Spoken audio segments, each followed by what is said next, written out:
अस्सलाम वालेकुम। किरण की दुनिया और आप साथ साथ में आपको खुशामदीद किया जा रहा है। उम्मीद है कि आप बिल्कुल ठीक और मज़े में होंगे।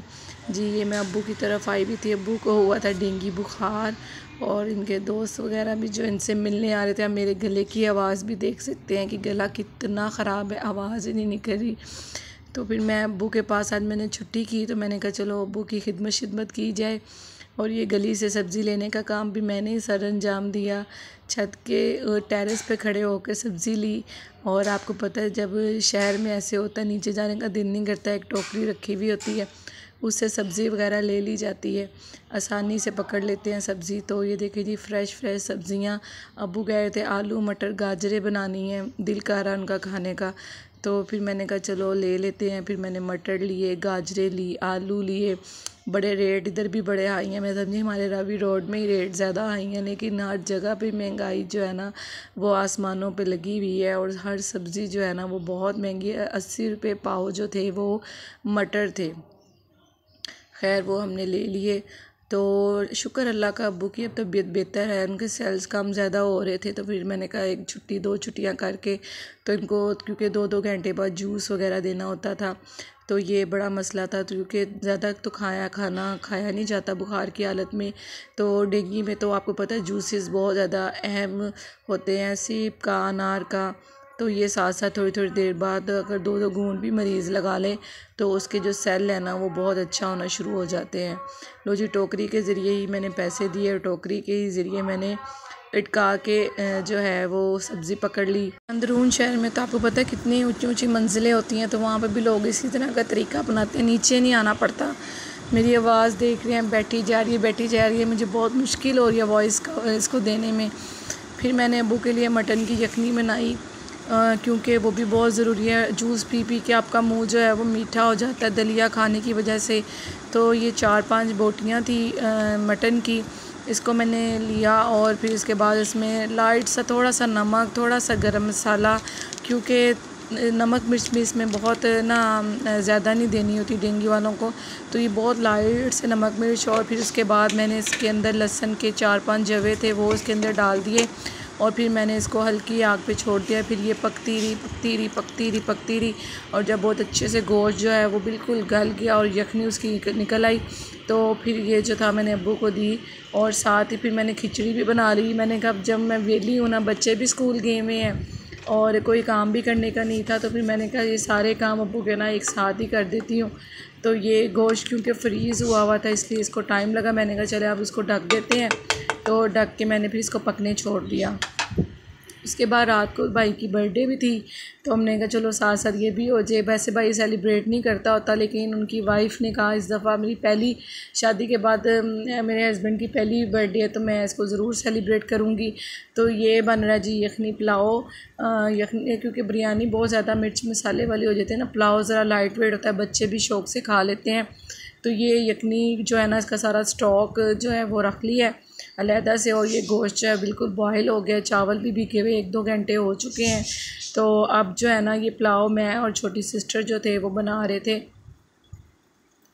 इसके बाद टमाटर, हरी मिर्चें, ये सब कुछ हमने रख लिया अपने पास।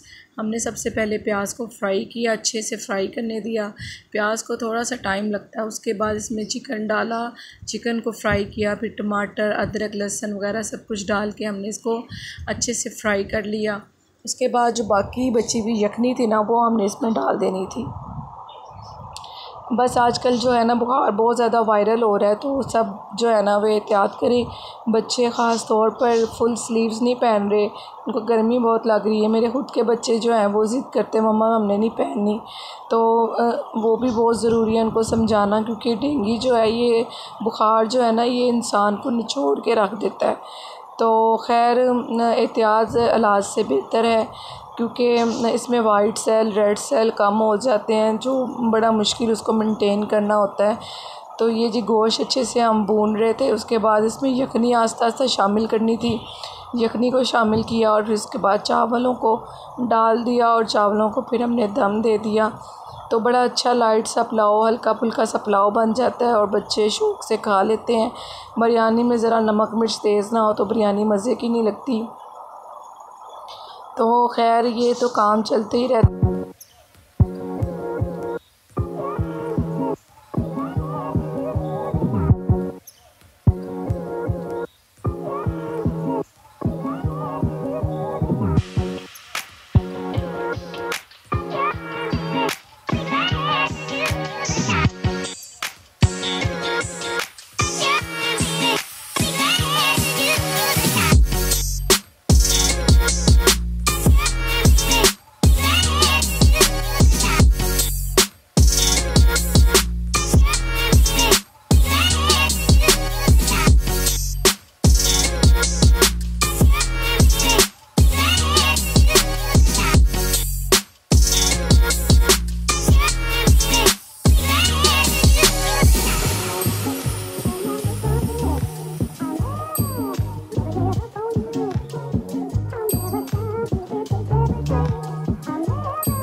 शान देखें। जब डेंगू बुखार आता है वो सारी चीज़ें आ जाती हैं जो उस डेंगू बुखार को ख़त्म करती हैं। ये थोड़े से अनार इसके ऊपर मैंने डाला, थोड़ा सा काला नमक। ये भी अगर मरीज़ को दिया जाए तो वो भी बहुत जल्दी उससे इफ़ेक्ट हो जाता है, उसको असर हो जाता है, बुखार जो है वो ठीक होना शुरू हो जाता है। तो ये रेड दाने देखिए, कुदरत की शान देखिए कितने मज़े के और मीठे दाने हैं, खट्टे भी नहीं हैं, वरना रेड अनार तो खाया भी नहीं जाता, इतना खट्टा होता है।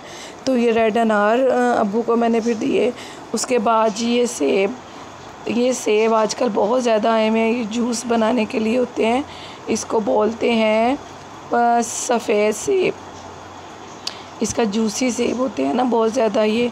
तो ये अब 3 सेब का आधा गिलास तकरीबन बन जाता है, और अब्बू क्योंकि ज़्यादा नहीं पीते इस वजह से उतना ही बनाते हैं जितना इनको चाहिए होता है। लो जी, बर्थडे स्टार्ट।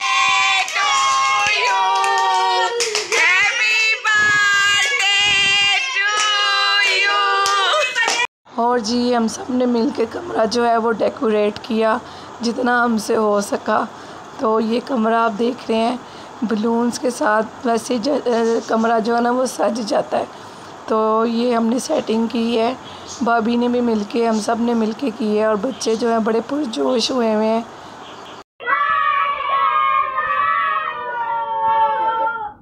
ये सारे खाना खा के ऊपर आ गए, केक कटिंग ऊपर होने लगी है भाई के कमरे में। ताया अबू भी सामने हमारे रहते हैं, वो भी आगे, साकी भी बैठे, अम्मी भी वेट कर रही हैं कि केक का और कब कटिंग होगा केक। ले जी, हो गया।